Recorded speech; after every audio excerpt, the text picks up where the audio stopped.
Hello, friends. I am Chevy. Welcome to my shed. How are you today? How's life in your world? How's things where you are? I hope it's fantastic. Everything here is it's good. The conference is over. Got home earlier than I expected. I was there helping vendors pack out and stuff and make sure things would get done, and they all cleared out really quickly. So I got to leave pretty early. There's actually, I think, well, I haven't worn a watch in years. I think there's still sessions going on. Uh, like, I'm not staying for that. Like, there's nothing of ours in any of that, so I didn't have to pack up anything. So I just left, and that's it. It was originally going to be a 3-day conference. We turned it into a 2-day conference, actually a day and a half conference, because the buy-in was a little less than we expected, and we had to cut some costs. But it ended up being pretty decent. I felt like we had some good foot traffic through the vendor area, which is always an issue with these types of conferences. But so I was walking through today. I didn't really pay attention to the sessions yesterday, uh, and so I kind of paid it. Today we had an AI track. The keynote speaker today is, I guess, a semi-famous educator that talks about AI in education and has a podcast and all this other stuff. And so we had a whole AI track today, and that room was packed. But as I'm walking through this place, we've been trying to figure out why we didn't get the buy-in that we used to get. When I was working in K-12, we used to go to this conference every year. All of the K-12 techs did, but that was when the state had a service agency program. So there were 7 of us. There were 7 service agencies. We all went, and we did pre-conference trainings there.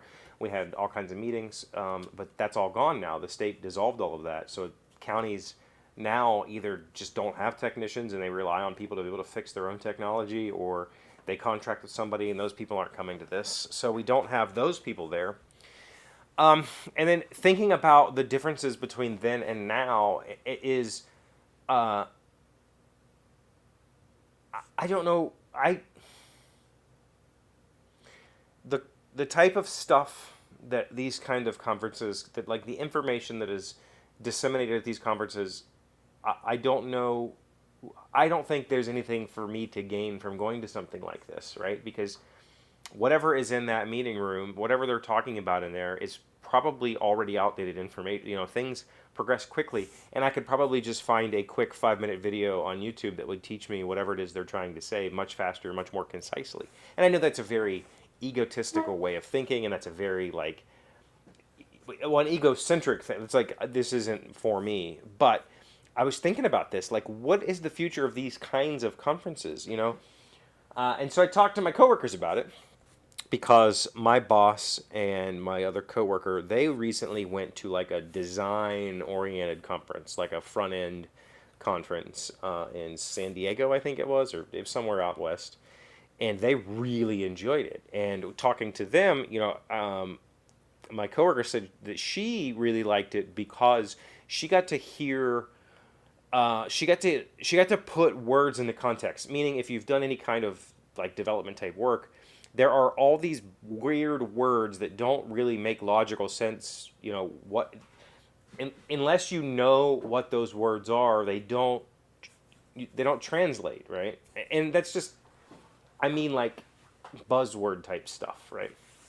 So for her, it was a very valuable conference because she got to learn concepts that she wouldn't have found on her own. It's you don't know what you don't know until you know it, right? And it's the same kind of thing. Like, for her, it was, I don't even know what to Google. I don't even know what to search. Like, how, and I don't know the vernacular, so I can't search it. And I thought that's a very valid, yeah, that makes a lot of sense if you don't know what you don't know. And then that made me start thinking about, how do I find information that I don't know? Like, what is my process for being able to discover a new, whatever, a new library for a programming language that I'm not aware of, or a new approach to something that I'm not aware of? And I don't really have an answer. I guess it's just time at the search,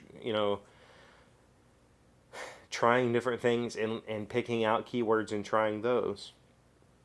And I think that's a skill. I know that's a skill. I was about to say I think that's a skill. I know that's a skill that is needed. That's a particular type of knowledge skill that is lacking in the workplace, um, even for people coming up with it, right? Even young people, my children, their friends will ask questions that are like, why don't you just Google that? Like, why are you asking me? Like, you could, the top answer on Google will answer that question for you. But they don't go there. And that's really strange to me because, like, that was, back in the day, there was like the web crawler and Lycos, and those things like changed my world, right? And then, of course, Google changed my world. Like, they allowed me to ask questions and get feedback and then ask new questions and get more feedback. That was a very, very world-changing experience for me. And that happened 25 years ago or whatever, 28 years ago, I don't know. And to think that people coming up now still don't have that skill, still don't have that search skill, kind of blows my mind.